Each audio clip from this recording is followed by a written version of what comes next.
जितनी स्विट्जरलैंड की total population है उससे ज्यादा इंडिया इंजीनियर्स प्रोड्यूस कर देता है। उसके बाद भी रिसर्च एंड इनोवेशन में स्विट्जरलैंड नंबर 1 पे है। इंडिपेंडेंस के बाद से रिपब्लिक ऑफ इंडिया ने 0 नोबेल लॉरियट्स प्रोड्यूस किए इन साइंस। यूएसए ने 100 प्लस कर दिए। ASER की रिपोर्ट के हिसाब से 83% एजुकेटेड इंडियंस एम्प्लॉयबल ही नहीं है। और ये जो सुंदर पिचाई सत्या नदेला की हम बात करते हैं, इन्होंने भी आगे चल के अपनी एजुकेशन बाहर से ही करी है। और ये सारी चीजें जो मैं बोल रहा हूँ ना, इसका रूट कॉज फाइंड आउट करने के लिए हमें थोड़ा सा पीछे जाना पड़ेगा। जब ब्रिटिशर्स हम पे रूल कर रहे थे तो ईस्ट इंडिया कंपनी के सामने 2 मेजर चैलेंजेस थे। एक कम्युनिकेशन विद इंडियन, दूसरा वर्कर्स और क्लर्क्स की बहुत जरूरत थी उन्हें। फिर थॉमस बेविंगटन मैकॉय ने हमें इंग्लिश एजुकेशन एक्ट ऑफ 1835 दिया, जिससे उनके दोनों पर्पस पूरे हुए। पहला, उनको बंदे चाहिए थे जो चुपचाप डेस्क पे बैठे, अपना काम करें, क्वेश्चंस ना करें और ज्यादा क्रिएटिव ना हो। Second, communication in English. English सबसे ज्यादा बोले जाने वाली लैंग्वेज नहीं है, उसके बाद भी इंग्लिश एक लैंग्वेज की बजाय एक क्लास बन गया इंडिया में। रशिया, चाइना, फ्रांस, ये सब जगह इतना ऑब्सेशन नहीं है इंग्लिश को लेके जितना इंडिया में है। पुअर कम्युनिकेशन बोला जाता है अगर आपकी इंग्लिश अच्छी नहीं है, जबकि इंग्लिश ना आने का मतलब है कि आपको कोई और लैंग्वेज आती है। 5 साल पुराना iOS भी आज की डेट में आउटडेटेड माना जाता है। लेकिन इतनी इंपॉर्टेंट चीज हमारा एजुकेशन सिस्टम आज भी बस थोड़े से चेंजेस के साथ ऐसे ही चल रहा है। हमारे एजुकेशन सिस्टम में रटने का कंपटीशन होता है, जो ज्यादा रट लेता है उसके ज्यादा मार्क्स आते हैं।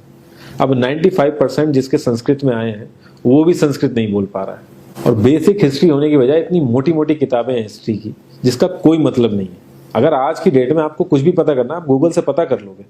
उसके लिए आपको याद करने की जरूरत नहीं है इतना कुछ। और ये गवर्नमेंट स्कूल में हर क्लास में इंग्लिश का सब्जेक्ट है। 12-12 साल लगाने के बाद भी लोग इंग्लिश नहीं बोल पा रहे हैं। और बिना किसी बुक को पढ़े एक 5 साल का बच्चा सीख लेता है, क्योंकि उसको वैसा एनवायरमेंट मिल जाता है। A+B का whole square is equal to A² + B² + 2AB। इसका रियल लाइफ में क्या यूज है किसी को नहीं पता, न प्रिंसिपल, न टीचर, न बच्चे, बस पढ़ाई चले जा रहे हैं। हो सकता है इसका कुछ मतलब हो, लेकिन आप ट्राई करके देख लेना, किसी को नहीं पता।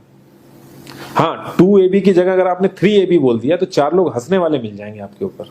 किंडरगार्टन में जो बच्चों को सिखाने के लिए टेक्निक यूज होती है वो लाख गुना अच्छी है कॉलेज की वो रटने वाली टेक्निक से।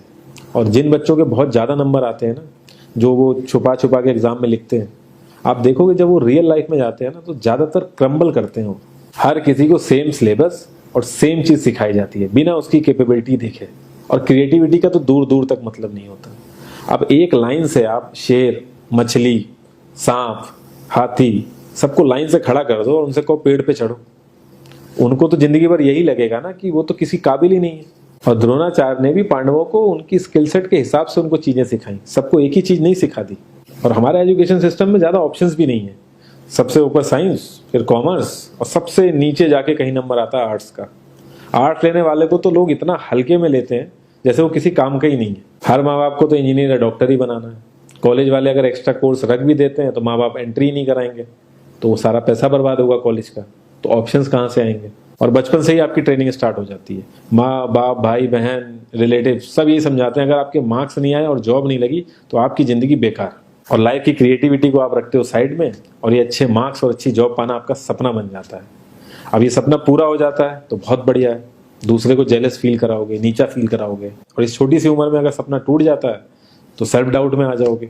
इतना बाहर वाले आपको नीचा नहीं समझेंगे जितना आप खुद की नजरों में गिर जाओगे। आप किसी भी 4-5 सक्सेसफुल आदमियों के बारे में सोच के देखिए जिन्हें आप बहुत सक्सेसफुल मानते हो या जिनकी तरह लाइफ आप जीना चाहते हो। मैं ये कह सकता हूं कि वो इस एजुकेशन सिस्टम की वजह से तो सक्सेसफुल नहीं होंगे, चाहे वो जो भी हो।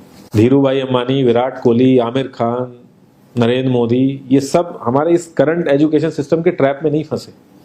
इन्होंने खुद सीखा, खुद एजुकेट हुए और खुद आगे बढ़े। किसी कंपनी के सीईओ को अगर ये कहा जाए कि आप अपनी कंपनी के सारे डिपार्टमेंट में इंटरव्यू दीजिए, तो कोई गारंटी नहीं है कि वो सारे डिपार्टमेंट के इंटरव्यू निकाल लेगा। और ये भी हो सकता है कि वो आधे से ज्यादा डिपार्टमेंट के लिए क्वालिफाई ना करे एजुकेशन वाइज, लेकिन वो पूरी कंपनी चला सकता है। तो ये जो एक स्किल है, इसके बारे में बात क्यों नहीं होती? लोग अपनी 25% से ज्यादा जिंदगी इस करंट एजुकेशन सिस्टम में लगा देते हैं ताकि अपने से कम पढ़े लिखे आदमी की कंपनी में जाके उसके सपने पूरे कर सकें। इंडिया का जो करंट एजुकेशन सिस्टम है, अगर वो इतना ही अच्छा है तो जो भी सेलिब्रिटीज हैं, पॉलिटिशियंस हैं, वो अपने बच्चों को बाहर क्यों भेज रहे हैं पढ़ने के लिए? इनफैक्ट पॉलिटिशियंस के साथ तो ऐसा करना चाहिए, जिस एरिया से वो जीते हो उसी एरिया के गवर्नमेंट कॉलेज में उनके बच्चे को पढ़ना कंपलसरी हो जाए, तभी वहां के गवर्नमेंट कॉलेज सुधर सकते हैं। 368 प्यून की जॉब के लिए 1.5 लाख ग्रेजुएट और 24,968 पोस्ट ग्रेजुएट ने अप्लाई किया। मैं IAS-PCS की तो बात नहीं करता हूँ, वो तो एक पैशन की बात होती है, लेकिन कुछ लोग 5-5, 6-6 साल से तैयारी कर रहे हैं कि कोई भी गवर्नमेंट जॉब मिल जाए उन्हें।